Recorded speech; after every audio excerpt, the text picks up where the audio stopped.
করেছি, আমি আপনার উপরে যেটা অবতীর্ণ করেছি ওটা অনুসরণ করুন আর সবর ইখতিয়ার করুন।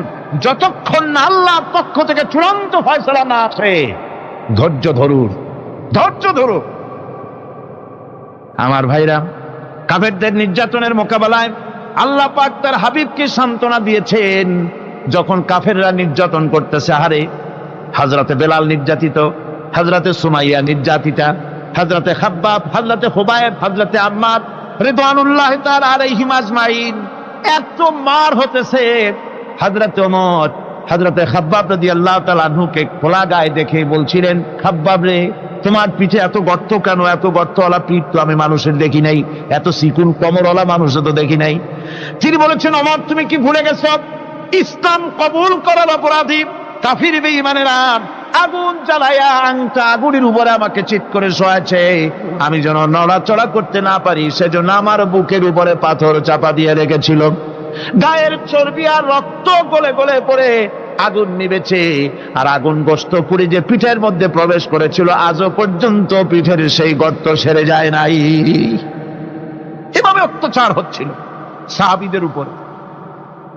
আল্লাহ রাব্বুল আলামিন তার হাবিবকে সান্ত্বনা দিলেন, ওয়াসবির ওয়া মা সাবরুকা ইল্লা বিল্লাহি ওয়া লা তাহজান আলাইহিম ওয়া লা তাকু ফি যায়কিম মিম্মা ইয়ামকুরুন।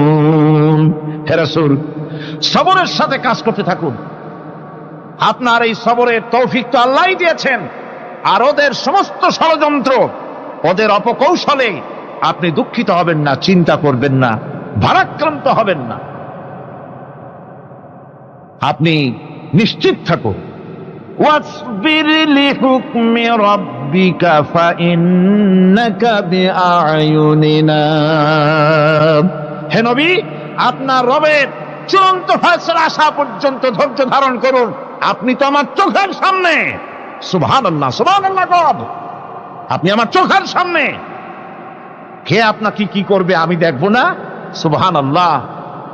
মন্ত্রী যদি, এই সলিমুদ্দিন মার্কা মন্ত্রী যত আছে, এই মন্ত্রীরা যদি ব্যথাতে ভয় কিসে? আমি তোকে দেখছি না? সাহসটা কেমন বাড়ে, কেমন বাড়ে সাহস। আরে কোনো মন্ত্রী ছাতা মাতা না, কোন প্রেসিডেন্ট রাজা বাদশা না, আকাশ আর জমিনের মালিক আমার আল্লাহ রাব্বুল আলামিন বলছেন, হাবিব কোনো চিন্তা নাই, আপনি আমার চোখের সামনে। ওরা চায় আপনাকে দুনিয়া থেকে মিটাই দিতে, আর আমি চাই ওয়ারাফানা লাকা যিকরাক, আপনার প্রশংসা তো হবে গোটা বিশ্ব জুড়ে, সর্বত্র ছড়িয়ে যাবে আপনার নাম। সুবহানাল্লাহি বিহামদিহি। আল্লাহ পাক অন্যত্র বলেছেন, ওয়ালাকাদ কুযযিবাত রুসুলুম মিন ক্বাবলিকা ফাসাবারু আলা মা কুযযিবু ওয়া উযু হাত্তা আতাহুম নাসরুনা। হে মুহাম্মদ সাল্লাল্লাহু আলাইহি ওয়াসাল্লাম, আপনার পূর্বে অসংখ্য নবী রাসূল এই পৃথিবীতে আসছে এবং জুলুম আর নির্যাতনের শিকার তারা হয়েছেন। অবশেষে তাদের প্রতি আল্লাহর সাহায্য এসেছে। সুতরাং আপনাকেও ধৈর্য ধারণ করতে হবে। ধৈর্য ছাড়া কোনো পথ নাই, ধৈর্য আপনাকে ধারণ করতেই হবে। আর এই ধৈর্য ধারণ করলে পরে আল্লাহর চূড়ান্ত ফয়সালা আসবে, তখন আল্লাহ পাক মেহেরবানি করবেন। আমার ভাইরা, এই ধৈর্য পৃথিবীর সমস্ত পয়গম্বররা ধৈর্য অবলম্বন করেছেন, কখনো অধৈর্য হন নাই। দিন কায়েমের সংগ্রামে নবী রাসূলগণ দারুণ ভাবে সবর ইখতিয়ার করেছেন। বৃদ্ধবাদীদের সকল রকমের নির্যাতন, অপকৌশল, ষড়যন্ত্র, এই সব কিছু মোকাবেলা করেছেন ধৈর্যের নীতি অবলম্বন করি। কখনো ধৈর্যচ্যুতি তাদের মধ্যে ঘটেনি, বরং আল্লাহ রাব্বুল আলামিন তাদের প্রতি সন্তুষ্ট হয়েছেন। যারা এই ধৈর্য ধরেছে তাদের উপরে সন্তুষ্ট হয়ে আল্লাহ রাব্বুল আলামিন বলেছেন, ওয়া কাআইয়্যিম মিন নাবিয়্যিন কাতালা মাআহু রিব্বিয়ুন কাসীর। এর আগে অনেক নবী এসেছিলেন যাদের সাথে বহু আল্লাহওয়ালা লোক লড়াই করেছেন, فما وهنوا لما أصابهم في سبيل الله وما ضعفوا وما استكانوا আল্লাহর পথে তাদের উপর যত বিপদ এসেছিল তারা হতাশ হয়ে পড়েন নাই, দুর্বলতা দেখাননি, বাতিলের সামনে মাথা নত করেন। ওয়াল্লাহু ইউহিব্বুস সাবিরিন, আর আল্লাহ পাক ধৈর্যশীল যারা তাদেরকে আল্লাহ পাক ভালোবাসেন। আমার ভাইরা, ধৈর্যের পরিচয় রাসূল করিম সাল্লাল্লাহু আলাইহি ওয়াসাল্লাম উহুদের ময়দানে যখন আক্রান্ত হয়ে গেলেন, চতুর্দিকে কাফেররা ঘিরে ধরেছে, বাঁচার কোনো পথ নাই। সাহাবায়ে কেরাম রাসূলকে পাহারা দিলেন। যারা রাসূলকে পাহারা দিতে দাঁড়াইছেন, জীবন দিয়া পাহারা দিতে দাঁড়ায় গেছে, রাসূলের দিকে মুখ দিয়া, পিঠটা বাইরের দিকে দিয়ে রাসূলকে পাহারা দেওয়া শুরু করেছেন। হুজুরকে পাহারা দিতে যারা দাঁড়িয়েছিলেন, কাফের কর্তৃক নিক্ষিপ্ত কি তীরগুলি এসে যখন বিঁধতেছিল, শুধু একজন সাহাবী হযরত তালহার পিঠের ভিতরে রাসূলকে হেফাজতের জন্য 80টা তীর একজনের পিঠের মধ্যে দিয়ে ঢুকেছে। এক অসতর্ক মুহূর্তে নবীজির দান্দা মোবারক শহীদ হয়ে গেল, শিরস্থান ভেঙে গেল, লোহার কড়া প্রবিষ্ট হয়ে গেল কপালের ভিতরে। হুজুর মাথা ঘুরে পড়ে গেলেন। হযরত আবু উবাইদা রাদিয়াল্লাহু তাআলা আনহু হুজুরের মস্তক মোবারককে কোলে করে নিয়ে তারপরে বহু কষ্ট করে মাথা থেকে লোহার কড়া বের করলেন। এবার ওই কড়ার ছিদ্র দিয়ে রক্ত আসতেছে, মুখ দিয়ে রক্ত পড়তেছে, দাড়ি ভিজে যাচ্ছে। বুখারী শরীফে এসেছে, আল্লাহর নবী দুইখানা হাত নিজের চেহারার উপরে মলে আনে টাটকা রক্ত চোখের সামনে দেখে বলছেন, আহারে, এই কওমের ফালাত কি করে হবে, এই কওমের মুক্তি কি করে হবে, এই কওমের নাজাত কি করে হবে, যে কওম তার নবীর চেহারা রক্ত দিয়ে লাল বানাইয়া দিল। নবীজি বললেন, আল্লাহুম্মা গফিরলি কওমি ফাইন্নাহুম লা ইয়ালামুন, আয় আল্লাহ পাক, আমার এই কওম বুঝতে পারে না, ওদেরকে মাফ করে দাও। খবর ছড়িয়ে গেল নবীজি শহীদ হয়ে গিয়েছেন। খবর ছড়িয়ে গেল চতুর্দিকে, মদিনায় খবর ছড়িয়ে গেল। মানুষ পাগলের মতো দৌড়ানো শুরু করে দিল। এক মেয়ে লোক দৌড়াচ্ছে উহুদের দিকে, কয়েকজন সাহাবীর সঙ্গে দেখা। তারা জিজ্ঞেস করলেন, দৌড়াও কেন? মহিলা, যাও কই? কয়, উহুদের দিকে যেতেছি। কয়, যায় তো কোনো লাভ নাই, যেহেতু তোমার যে স্বামী এসেছিলেন জিহাদের ময়দানে, তিনি তো শহীদ হয়ে গেছেন। মহিলা বলতেছে, কে শহীদ হয়েছে শুনতে চাই না, আগে বলো নবীজি কেমন আছে। আবার কিছুক্ষণ পর আর কয়েকজনের সঙ্গে দেখা। তারা বলছে, মেয়ে লোক দৌড়াও কই? যাচ্ছি উহুদের দিকে। তারা বলছেন যে কোনো লাভ নাই, তোমার যে দুইটা কলিজার টুকরা সন্তান উহুদে এসেছিল, দুটোই শহীদ হয়ে গেছে। মা বলতেছে, ও সাহাবী, কে শহীদ হয়েছে শুনতে চাই না, তাড়াতাড়ি করে বলো আল্লাহর নবী মুহাম্মদ রাসূলুল্লাহ সাল্লাল্লাহু আলাইহি ওয়াসাল্লাম কেমন আছেন। দৌড়াতে দৌড়াতে উহুদের মাঠে সাহাবায়ে কেরাম পরিবেষ্টিত। আল্লাহর নবীর কাছে গিয়ে হুজুরের জীবিত চেহারা মোবারকের দিকে তাকায়া মেয়ে লোকটি কাঁদতেছে আর বলতেছে, ইয়া রাসূলুল্লাহ, আমার স্বামী মরা শোক, আমার কলিজার টুকরা দুইটা সন্তান মরা শোক, আমার কলিজা থেকে মুছে গেছে, আপনি বেঁচে আছেন, তামাম মুসলমানদের এর চাইতে বড় সান্ত্বনা আর নাই। ভাইরা আমার, রাসূল করিম সাল্লাল্লাহু আলাইহি ওয়াসাল্লাম এভাবে করে ধৈর্যের পরিচয় দিয়েছেন। গালাগালি দেন নাই, রাগ করেন নাই, বদদোয়া করেন নাই। সুবহানাল্লাহ কোন, সুবহানাল্লাহ। ভাইরা আমার, এই সবর এমন মহান বৈশিষ্ট্য এর মধ্যে রয়েছে। জিহাদের ময়দানে যদি লোক কম হয় আর যদি তাদের মধ্যে সবর থাকে, বেশি সংখ্যক লোকের উপরে আল্লাহ পাক সবরকারীদেরকে বিজয়ী করে দিবেন। কোরআনে কারীমে রব্বুল আলামিন বলেন, কাম মিন ফিয়াতিন কালিলাতিন গালাবাত ফিআতান কাসীরাতাম বিইذনিল্লাহ ওয়াল্লাহু মা'আস সাবিরিন। এমন ঘটনার বহু নজির আছে যে কম সংখ্যক লোকেদের উপরে আল্লাহ পাক বেশি সংখ্যক লোকেদের উপর আল্লাহ পাক কম সংখ্যক লোকদেরকে জয়ী করে দিয়েছেন। আল্লাহু মা'আস সাবিরিন, আর আল্লাহ আছে ধৈর্যশালীদের সাথে। আল্লাহ আছে কাদের সাথে? দেখেন না বদরের কামটা, বদরের ময়দান, 313 জন মুসলমান, অস্ত্রপাতি নাই, সামান্য অস্ত্র, আর কাফেরেরা এসছে হাজারেরও বেশি।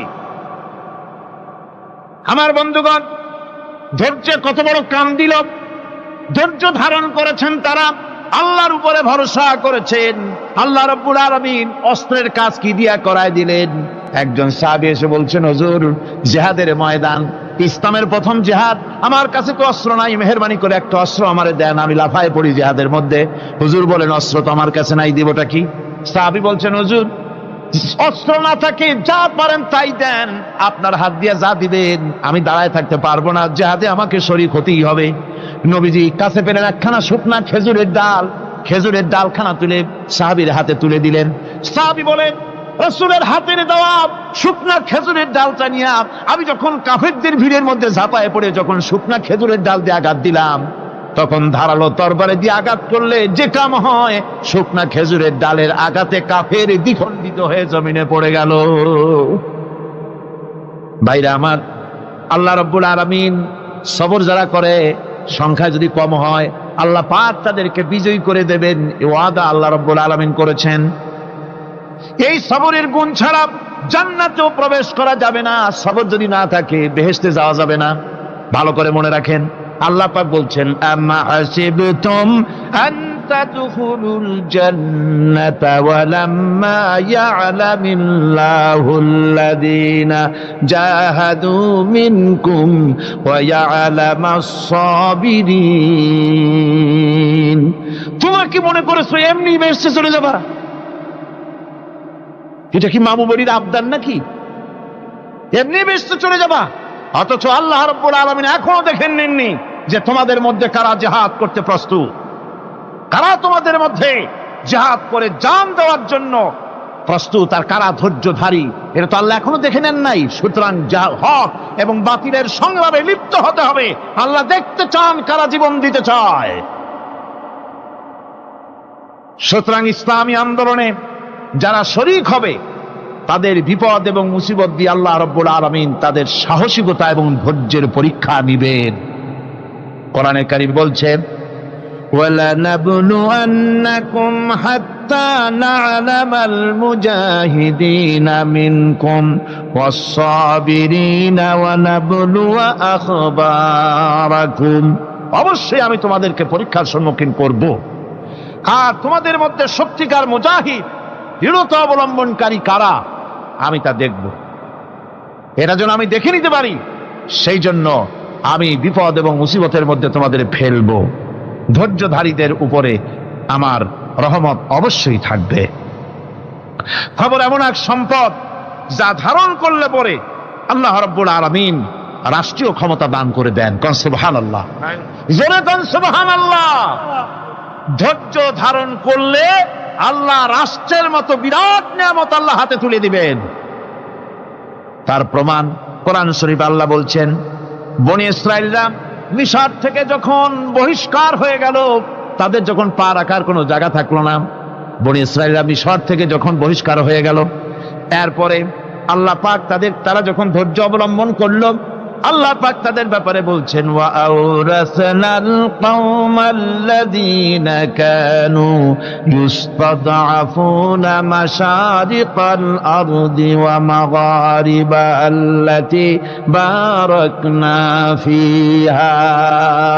আর তাদের স্থলে আমি নির্যাতিত লোকদেরকে প্রতিষ্ঠিত করলাম। পশ্চিম এবং উত্তরের তাদেরকে আমি পশ্চিম এবং পূর্বের উত্তরাধিকারী তাদেরকে বানায় দিলাম। বিরাট এলাকা তাদের হাতে আমি তুলে দিলাম। ওয়া তাম্মাত কালিমাতু রাব্বিকাল হুসনা আলা বানি ইসরাঈলা বিমা সাবারু। আর এভাবে করে আল্লাহ পাক তার কথাকে পূর্ণ করলেন বনি ইসরাইলদের উপরে। সবর এখতিয়ার করার জন্য, ধৈর্য ধরার কারণে আল্লাহ পাক রাষ্ট্রের মালিক তাদের বানায় দিলেন। জোরে কোন সুবহানাল্লাহ। সবর যদি করা হয়, তো যুদ্ধ যদি বাদে, যদি জিহাদ শুরু হয়ে যায়, আল্লাহ পাক বলেছেন ফেরেশতা দিয়ে সাহায্য করবে। যদি সবর থাকে তোমাদের। সবর থাকলে আল্লাহ কি দিয়ে সাহায্য করবেন? ফেরেশতা।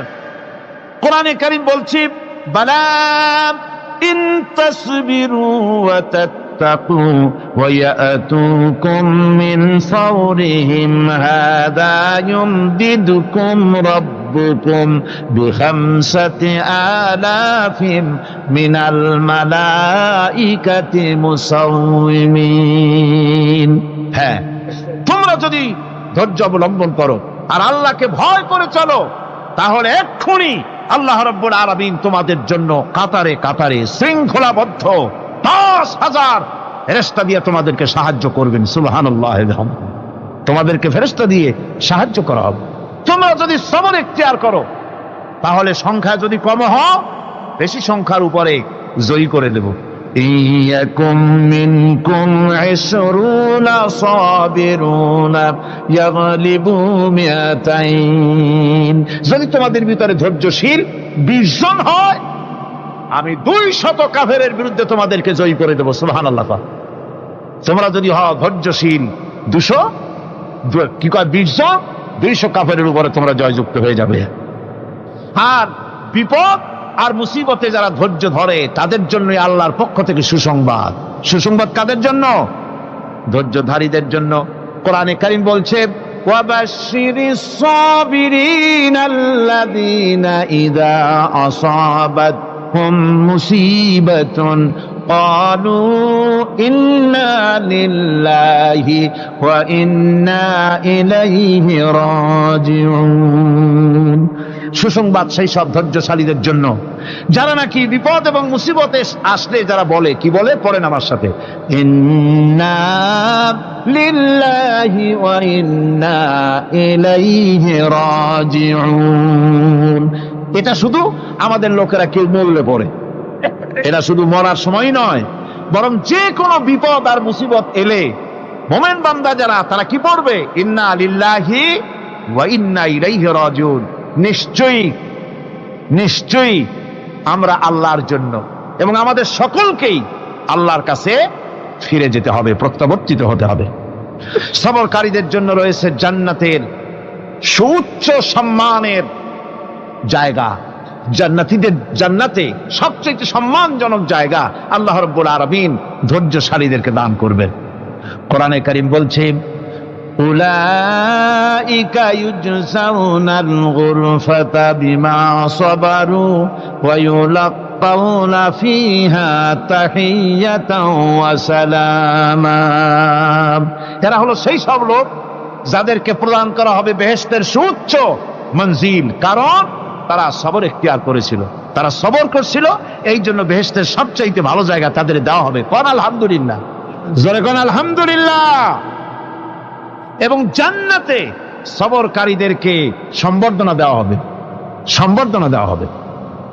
খালিদিনা ফিহা হাসনাত মুস্তাকাররান ওয়া মুকামা।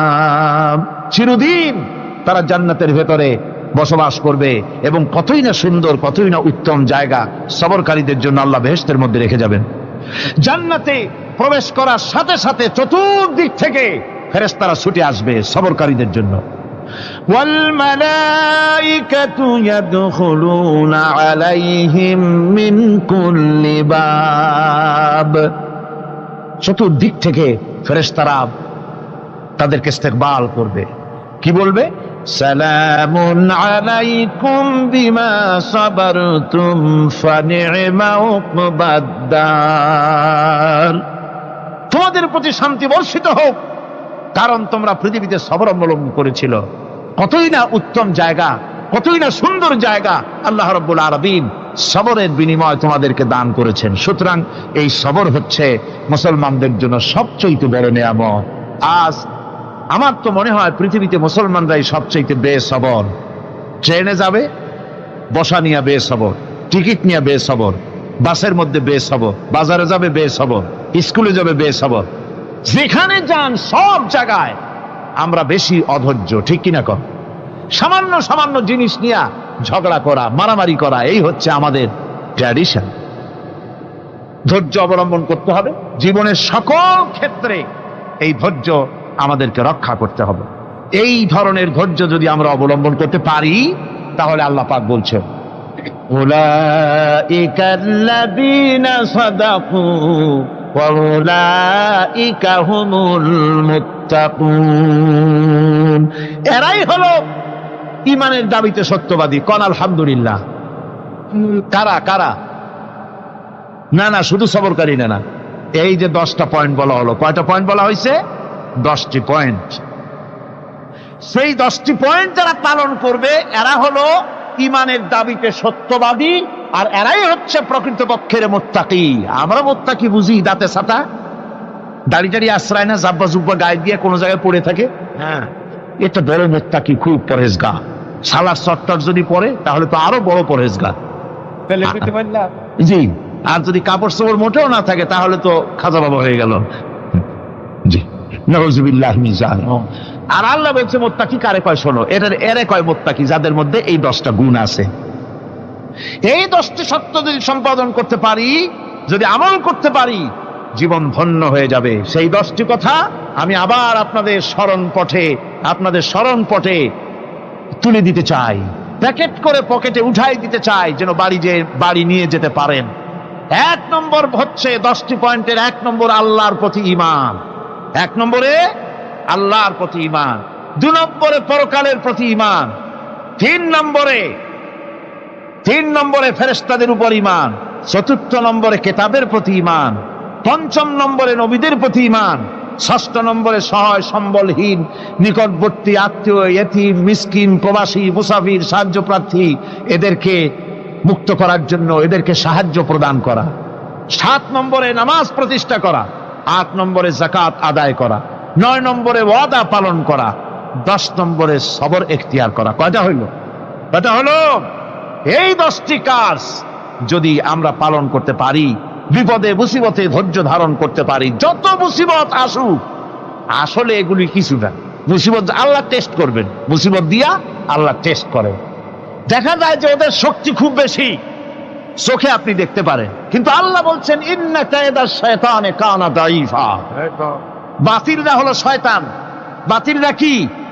আর ওদের চক্রান্ত আসলেই দুর্বল। এদের চক্রান্ত আসলে কি? দুর্বল। কাজেই এগুলিকে ভয় করা যাবে না। বিপদে মুসিবতে ধৈর্য ধারণ করে যদি অগ্রসর হওয়া যায়, তো আল্লাহ রাব্বুল আলামিন এই 10টি পয়েন্ট যদি আমল করা যায়, দুনিয়াও শান্তি পাবো, আখিরাতেও শান্তি পাবো। যত মুসিবত আসুক, বিপদ আসুক, ধৈর্যের সাথে মোকাবেলা করতে হবে। ধৈর্যের অর্থ কি? আমি আগেই বলেছি, ধৈর্যের অর্থ হচ্ছে অবিচলতা, দৃঢ়তা, বরদাস্ত করা, সহিষ্ণুতা, ধীরতা, স্থিরতা। ধৈর্যের অর্থ এটা নয় একজন একটা থাপ্পড় মারলো আর আপনি বলবেন যে বাবা ব্যথা পাইছো নাকি, তাহলে আরো একখান থাপ্পড় দিয়া দাঁত আমার সবগুলো ভালায় না। এর নাম ধৈর্য নয়। ধৈর্য হচ্ছে পরিস্থিতির মোকাবেলা করতে হবে সাহসিকতার সাথে, এর নাম হচ্ছে ধৈর্য। ওই যে আমি একটা দৃষ্টান্ত দিয়ে থাকি, এক সাপ একবার মুরিদ হয়েছিল এক পীর সাহেবের কাছে। পীর বলছিলেন যে আমি তো এইসব সাপ টাপ মুরিদ বানাই না। কয় না হুজুর, আমারে বানান। তারপরে মুরিদ বানায় কিছু অজিফাতারে শিখাই দিল, আর বললো খবরদার কাউকে দংশন করবে না। ঠিক আছে, সে যায়া জিগারাজগার শুরু করে দিয়েছে। এর মধ্যে জমিনে রাখাল আসছে, ধান কাটছে, ধানগুলো নিবি কি করে, দড়ি দাড়ি পাচ্ছে না। তো কি করা যায়, বানবে কি দিয়া? সন্ধ্যার পরে অন্ধকারে দেখে যে